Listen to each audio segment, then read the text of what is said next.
I woke up to a beautiful sunny day in the village. The sun rays punctuated the greenery, making it look alive, making it a blessing to the eyes. Taking a walk when the rays are still a little forgiving to my skin is my greatest joy, and listening to the birds announce their presence.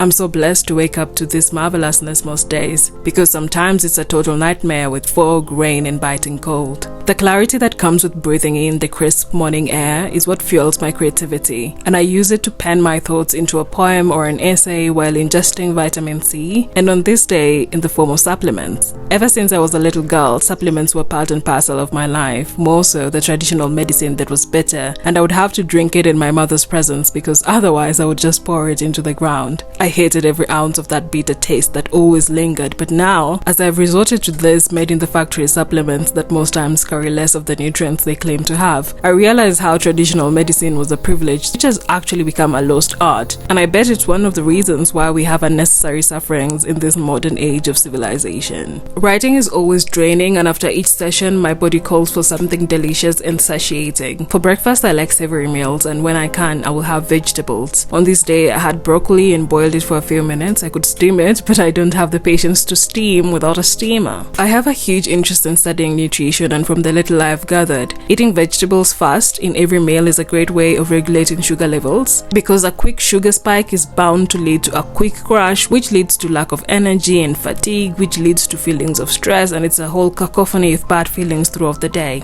I am trying to eat whole carbohydrates when I can, and sweet potatoes are always a good choice because their sweetness is enough to make my sugar cravings go away. Sausages for protein are a great add-on, although I'm really not a big fan of meat. I like having a heavy breakfast so that I can have ample energy, because the period between breakfast and lunch is filled with me doing house chores and my own work, and I don't like to take a moment to snack on anything because time is very limited. I know there are a lot of people who don't think of house chores as work, but it takes time and energy out of your day. Time and energy that you could use to work on your own desired life. A little while after devouring my first meal of the day, I'm back in the kitchen to prepare a natural immunity boosting remedy. Ever since I got a cold, I have learned to pay more attention to myself, and since I noticed that one of the things I wasn't doing well was drinking water, I decided to make water more interesting to drink. A little bit of natural spices that have great nutrients makes it easier to keep the body hydrated. I have also come to realize that I prefer drinking warm water, even when the sun is shining brightly and scorching everything it comes across, because it makes me feel better, and I've also read about the benefits of drinking warm water, such as better digestion and even stress reduction.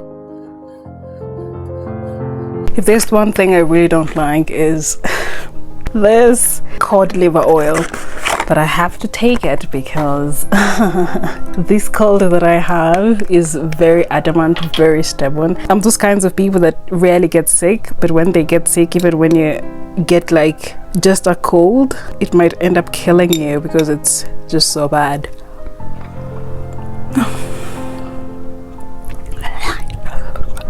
I used to drink this when I was young, and we rarely got sick, even after playing in the rain all day long. So I guess it did help. This cold has really taught me one thing: I need to be very, very serious with my health. I wasn't taking care of myself, especially when it comes to what I was eating. While I was in France, I wasn't eating a lot of meat. I was eating lots of vegetables, but I realized ever since I came back, that is one of the things that I miss. But of course, you know, when you're living at home, you're not the one that makes the rules because it's not your house. It's a gamble. I'm gaining in some other areas of my life by being home, and I'm definitely losing in some other areas. One of those areas is the food I eat, my overall lifestyle.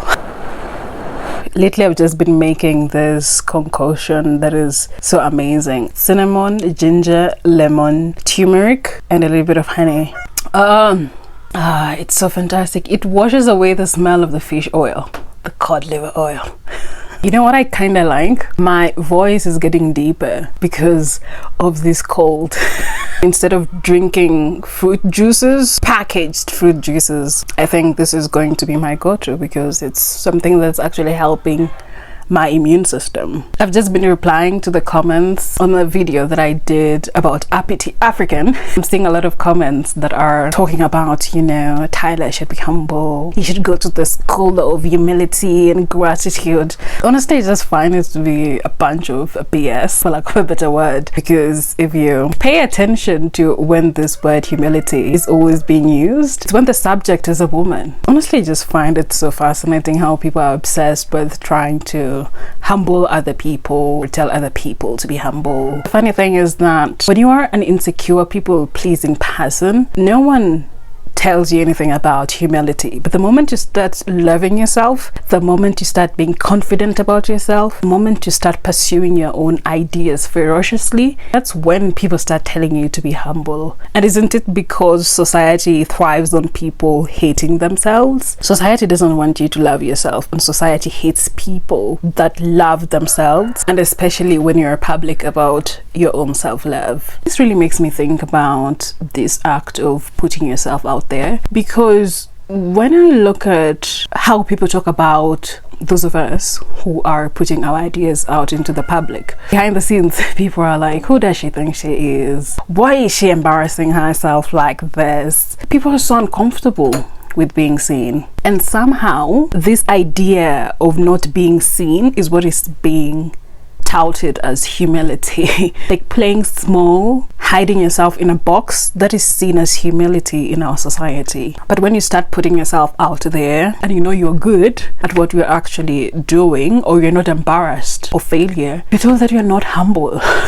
That's why I say that this is BS, because at the end of the day, the definition of humility that society has nothing to do with humility, but everything to do with ensuring that you are a supporting character in your own life, ensuring that you keep playing small, because a lot of people benefit from you playing small and being a supporting character in your own life. The intersection of having my period and in my last stages of having a cold is so interesting, because even just this small conversation is already exhausting me. Before I know it, it's lunchtime and I'm back to the kitchen for the third time to prepare a sumptuous meal. The menu for the day: rice with lentils, and because I like to cook in the least amount of time but have the most nutritious meals, I choose to add many other things like grated carrots, red bell pepper, and cauliflower to the lentils. Normally I would blend the base ingredients: onions, garlic, ginger, tomatoes, and even carrots and bell pepper. But because I'm in a country where the electricity company is so bad at its job, power outages are quite normal several times during the day, and that means you can't do things the way you want, like blending base ingredients, and you have to settle with using more of your time chopping everything up in a palatable manner, even when you hate it, because weaponized incompetence is not part of my vocabulary. I will do things that I don't like doing in the best way possible, because that is part of self-love, and also I have learned to not let things that I have no control over to dictate my mood and how I show up. I had some avocados on this day, which makes every lunch plate an absolute delight, and I ate that slowly while watching the Prada women's wear fashion show.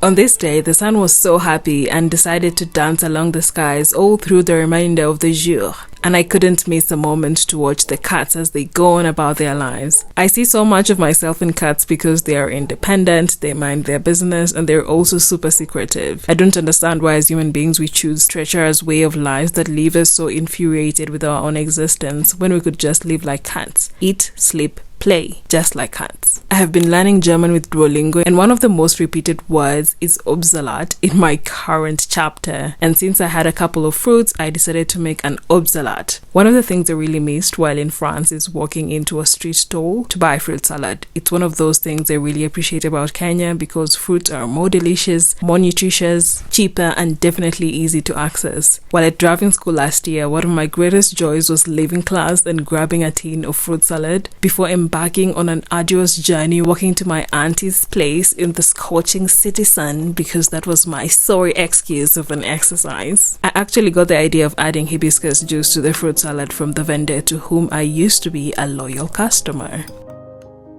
I take a moment to sit in the hot sun to eat my salade de fruits while trying to keep up with my current read, The African Child. Later on, when the sun is less angry and happier to bid us goodbye after a long day looking out for us, such duplicitous humans, I bask in the glory of the glowing rays and I say welcome to the little wind that reminds me that the day is coming to a close. The early morning and the early evening are the best times to soak up vitamin D without burning up your skin, and it's such a delight that I find myself becoming a child. One that I was never really allowed to be because of being a firstborn child. But now, since I'm an adult, I can choose how I want to live my life, and remembering to be mesmerized by the most mundane things like the sun, the plush greenery, and the sounds of the birds. Some people call it childish, and I think it's a total compliment, because if you look around you, the people that are truly living are children. The rest of us have forgotten to be human beings. We have learned to aspire to be robots, and then we wonder why we are unhappy.